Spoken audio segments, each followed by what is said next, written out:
Hey everyone, and welcome back for another deep dive, Today, we're going to be looking at the language of breaking up. which we all know a little too well, I think. Yeah. And the source material we're working with today is really interesting. It's this YouTube video. From a channel called Podcast Speak English. Yeah, it's called English Boost, Level Up Your Skills, English Podcast Conversation, episode 06. It's a mouthful, Yeah, so but the video itself is actually really short. it's just a short little conversation between a couple who are on the verge of splitting up. Yeah, it's almost like a little play unfolding. Yeah, it gives us a glimpse into how people actually talk in those difficult moments. So our mission today is to unpack some of those common phrases The ones we hear in movies. in songs and maybe even in our own lives. And figure out why they stick with us. Exactly, and what they might reveal about the dynamics of a relationship that's falling apart. Yeah. Like, why do we always resort to these cliches? Is it to soften the blow, or are we just subconsciously quoting our favorite rom-coms? Probably a bit of both. Yeah. But let's jump right into the dialogue, shall we? Yeah. The woman, let's call her Sarah, starts off with a classic line, "We need to talk." Those three little words that can send shivers down anyone's spine. Yeah. It's the universal signal for brace yourself. Something's about to change. Right. It sets the stage for a serious conversation. One that might change the course of the relationship. Yeah, and Sarah doesn't waste any time getting to the point. Nope. She follows up with, I think we need to start seeing other people. A direct and often dreaded statement. Signaling a clear desire for a separation, a shift from us to me. It's interesting, though, because even though she's the one initiating the breakup, she still uses phrases like, I think and we need to. Right. It's almost like she's trying to soften the blow or share the responsibility for the decision. It could be a way of mitigating the potential for conflict. Make it seem less like a personal attack. And more like a mutual agreement.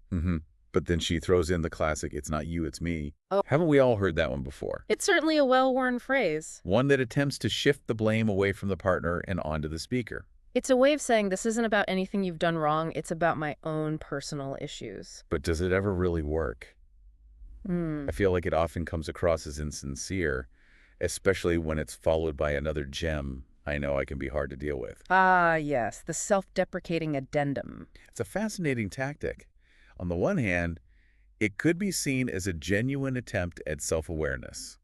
Acknowledging one's flaws and how they might have contributed to the relationship's demise. But on the other hand, it could also be a way of manipulating the other person's emotions. Making them feel guilty or even question their decision to break up. Yeah, it introduces an element of self-pity. Which can be a powerful tool in deflecting blame. And stirring up feelings of sympathy. Exactly. It's like a preemptive strike against any potential arguments. Yeah, she's already admitted her flaws, so what else is there to say? It's clever. If somewhat manipulative. But what strikes me is that even though these phrases are common and somewhat cliché, they still evoke a strong emotional response. They tap into universal fears of rejection. Inadequacy and the pain of loss. Right.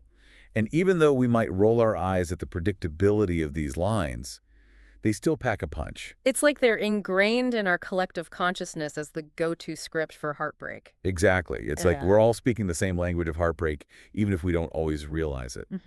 But there's another layer to this conversation that the hosts of the video point out. Oh, right. They mentioned a few other common breakup phrases that weren't explicitly used in the dialogue, Okay. but are worth exploring. Like what? For instance, the ever-popular, you deserve better. Ah, yes. That's a loaded one. It's often presented as a selfless gesture.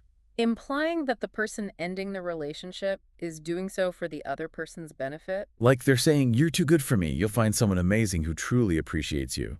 But it can also be a way of avoiding a deeper conversation about the relationship's problems. Right, putting the focus on the other person's perceived worthiness. Rather than addressing the specific issues that led to the breakup. It can be a form of deflection, a way of sidestepping responsibility. Avoiding uncomfortable truths. And it can leave the other person feeling confused and hurt. Like, wait, am I not good enough, or is there something else going on here? Exactly. It's a statement that can be both comforting and unsettling. Depending on the context and the intentions behind it. Yeah, and let's not forget, the hosts also mention another classic. The timing just isn't right. Oh, that's a good one. The ultimate escape clause. Suggesting that external factors are to blame for the relationship's demise. It's like saying it's not you, it's not me, it's the universe. Yeah, it allows for the possibility of a future reconciliation. A time when the stars align and the relationship can finally blossom. It's a way of keeping that door slightly ajar.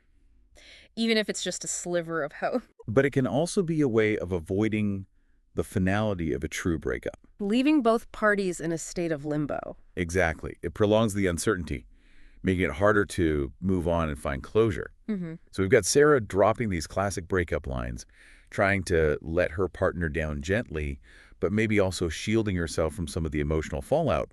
But where does her partner fit into all of this? He is pretty quiet so far. He hasn't said much. But that silence in itself speaks volumes. It does. And that's where we'll pick up in the next part of our deep dive. See you then. Welcome back.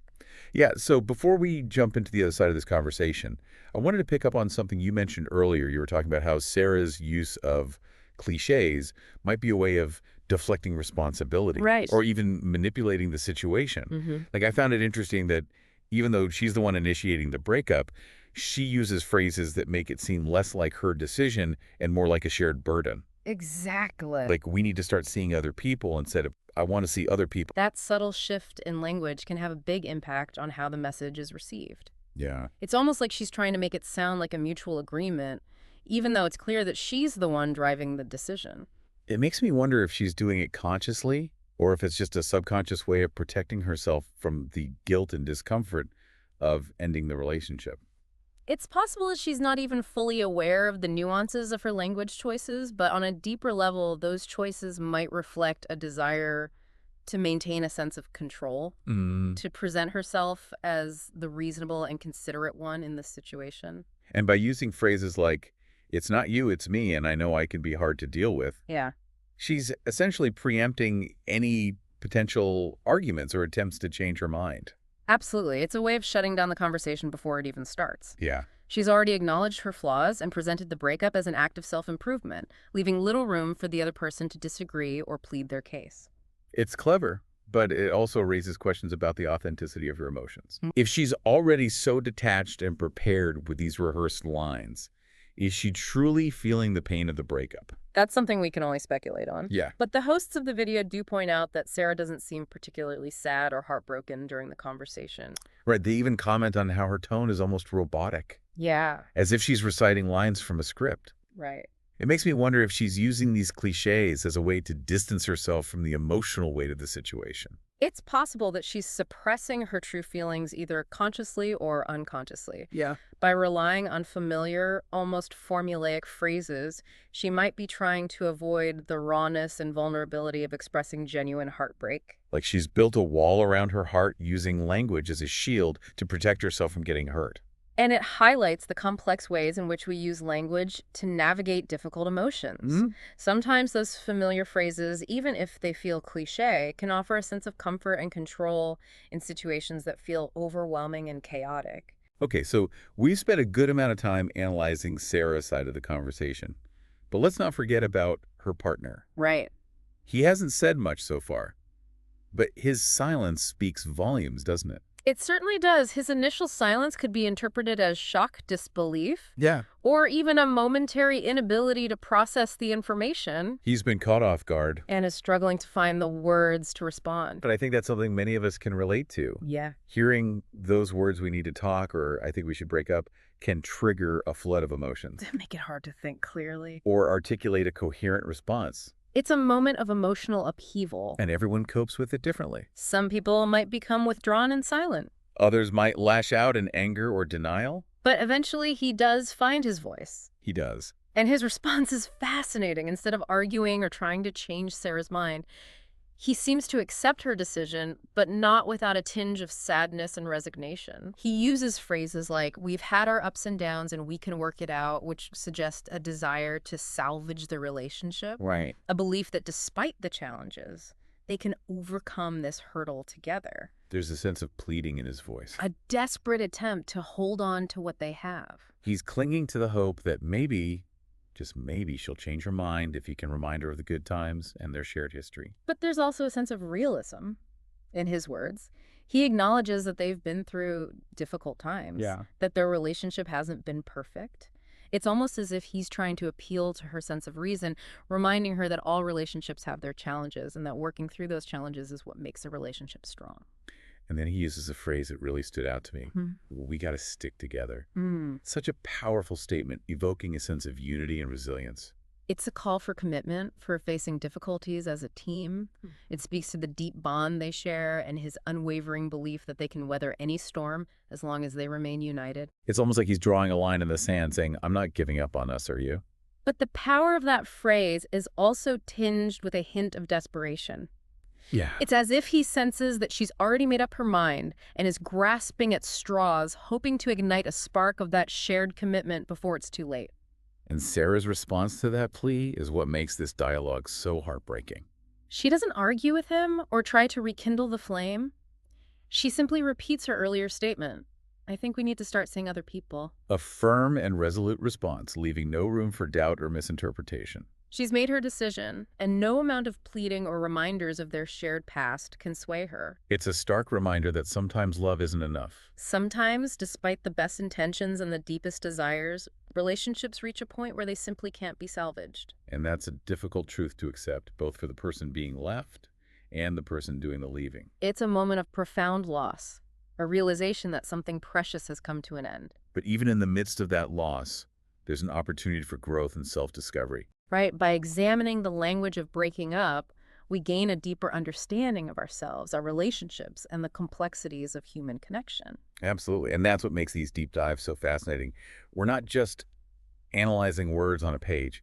We're exploring the intricate tapestry of human emotions and the ways in which we navigate the joys and sorrows of love and loss. And perhaps by listening to these conversations, even the fictional ones, we can learn to communicate our own feelings with more clarity, compassion, and courage. It's interesting, isn't it, how even just a short conversation can reveal so much about the dynamics between two people. Yeah, like a microcosm of a relationship. You see the cracks, the attempts to repair, and then ultimately the acceptance of an ending. And it makes you wonder what happens after those final words are spoken. How do people navigate the aftermath of a breakup, especially when one person is still holding on? That's a question worth exploring, but it's a bit beyond the scope of this particular deep dive. Our focus here is on the language itself, the specific phrases that become almost ritualistic in these moments of heartbreak. Yeah, and speaking of rituals, I keep thinking about how the hosts of the video pointed out the almost humorous aspect of Sarah's delivery. Oh, yeah. Like they describe her tone as being cliche and robotic, which made me think about the role of performance in breakups. That's an interesting thought. It's as if we've all internalized a certain script for how these conversations should go. Yeah. And we fall back on those familiar phrases, even if they feel somewhat insincere. Or detached from our true emotions. Yeah, like we're playing roles. Trying to conform to societal expectations of how a breakup should be handled. The stoic one, the heartbroken one, the one who's already moved on. Right. And perhaps those roles serve a purpose. Maybe they provide a framework for navigating a difficult and emotionally charged situation. Yeah, allowing us to maintain a sense of composure and control when everything else feels like it's falling apart. Like a defense mechanism, a way of protecting ourselves from the full force of the pain. Yeah, by adopting a certain persona, we create a buffer between our true selves and the raw vulnerability of heartbreak. Makes sense. And it's interesting to consider how those performances might vary depending on the context of the breakup. Oh, like, are we more likely to resort to cliches and emotional detachment when breaking up in person as opposed to over text message or email? I think so, yeah. Like, I'm inclined to think that in-person breakups might evoke a stronger urge to perform, to maintain a certain level of social grace and avoid awkwardness. Yeah, it's almost as if we're putting on a show for an audience. Even if that audience is just the person we're breaking up with. Right, we want to appear strong, composed, and maybe even a little bit indifferent, as if to say, I've got this. But what about the other person? Yeah. The one who's being broken up with? How do they respond to this performance? I suspect their response depends on their own personality, their attachment style, and the history of the relationship. Some might see through the performance, recognizing the underlying pain and vulnerability beneath the surface. While others might take the performance at face value, feeling even more hurt and rejected by the apparent lack of emotion. Right, and that's where things can get really complicated. Yeah. When the communication breaks down, when there's a mismatch between what's being said and what's being felt, it can lead to misunderstandings, resentment, and a sense of unresolved closure. It's a reminder that even in the midst of a breakup, honesty and authenticity are crucial. Even if it's difficult expressing our true feelings, even the messy and uncomfortable ones can ultimately lead to a healthier and more respectful parting of ways. And perhaps that's the most valuable takeaway from this deep dive. Yeah. Whether we're the ones ending a relationship or the ones being left behind, the language we use matters. It really does. It shapes our experiences, influences our perceptions, and has the power to either heal or wound. So as we wrap up our exploration of this breakup dialogue, I think it's worth considering how we can use language to navigate these difficult transitions with more grace, empathy, and understanding. Perhaps by being more mindful of the words we choose, by listening attentively to the unspoken messages behind the spoken ones, we can create space for healing growth and ultimately the possibility of new beginnings. That's a beautiful thought. And with that, dear listener, we leave you with a final question. What stories do your own breakups tell? What language lingers in your memory, and what lessons have you learned from the ways in which love has entered and exited your life? Thanks for joining us for another deep dive. We'll see you next time.